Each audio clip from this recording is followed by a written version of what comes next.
ที่มาเยือนอินโดนีเซียแต่ก็อย่าลืมนะคะว่าอินโดนีเซีย ในวันนี้เป็นทีมที่แข็งแกร่งมากอายุเฉลี่ยของทีมอินโดนีเซียเนี่ย24 กว่าเองในขณะที่อายุเฉลี่ยของไทยเนี่ย28 กว่าแล้วก็ผู้เล่นอินโดนีเซียเนี่ยมีที่มาจาก AFF มาจากการแข่งขันแมตช์ที่แล้วเนี่ยอาเซียนคัพที่แล้วเนี่ยมีผู้เล่นชุดเดิมถึง13 คนในขณะที่ไทยมีผู้เล่นชุดเดิมเพียงแค่7 คน Polemik sengit Ketua Umum PSSI Thailand protes keras terhadap Presiden AFC.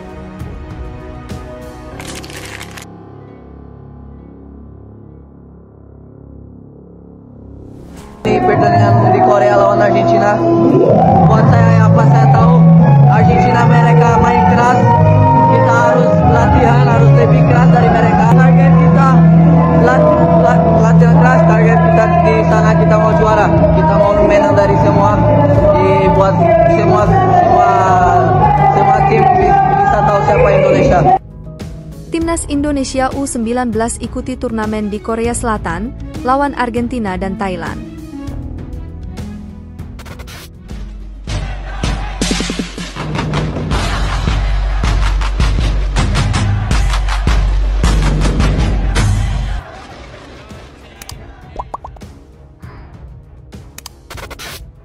Polemik sengit Ketua Umum PSSI Thailand protes keras terhadap Presiden AFC. Ketua Umum PSSI Thailand yang dikenal dengan julukan Madam Pang, kembali mencuri perhatian publik sepak bola Asia.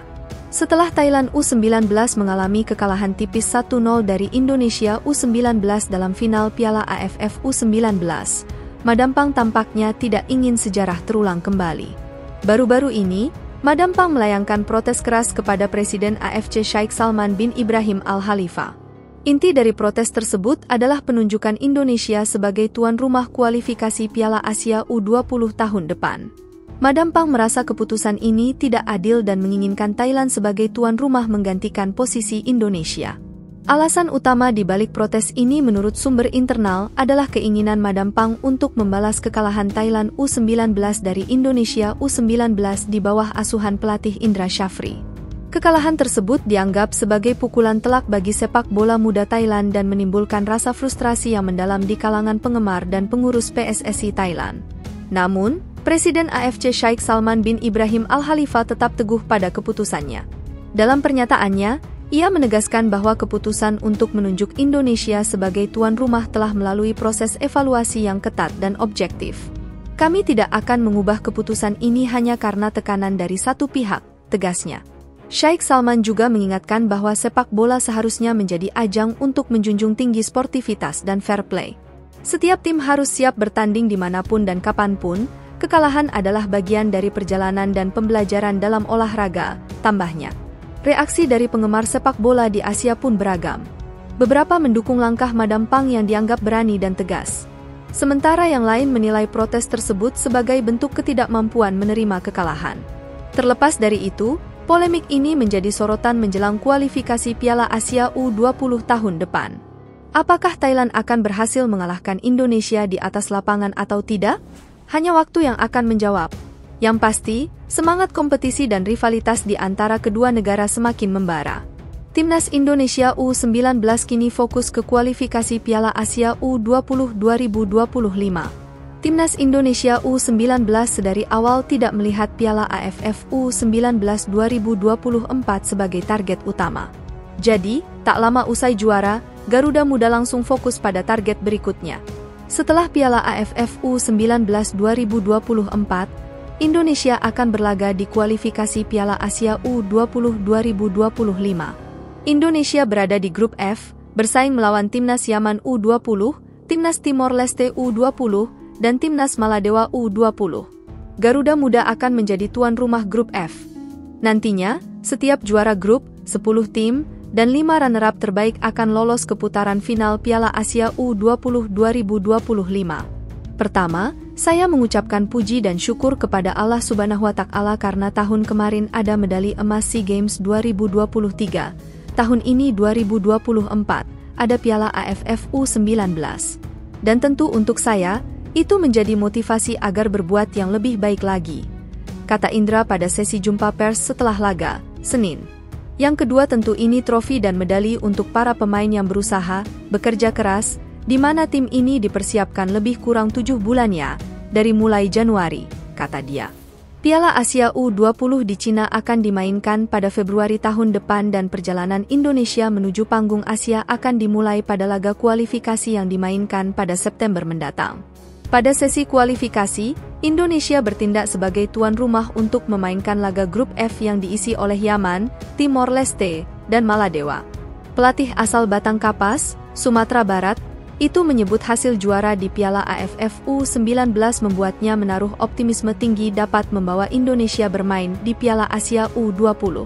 Dan seperti yang kami sampaikan di awal, targetnya bukan AFF, tetapi di kualifikasi Piala Asia U20 2025 nanti di September kita akan lawan Yaman, lawan Maladewa, dan lawan Timor Leste, kata dia.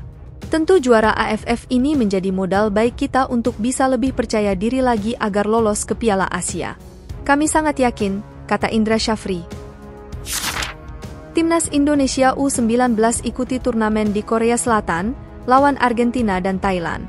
Timnas Indonesia U19 akan mengikuti turnamen di Korea Selatan bertajuk Seoul Earthon Cup 2024 pada 28 Agustus hingga 1 September 2024. Lawan Timnas Indonesia U19 adalah Timnas Korea Selatan U19, Timnas Argentina U19 dan sang musuh bebuyutan, Timnas Thailand U19.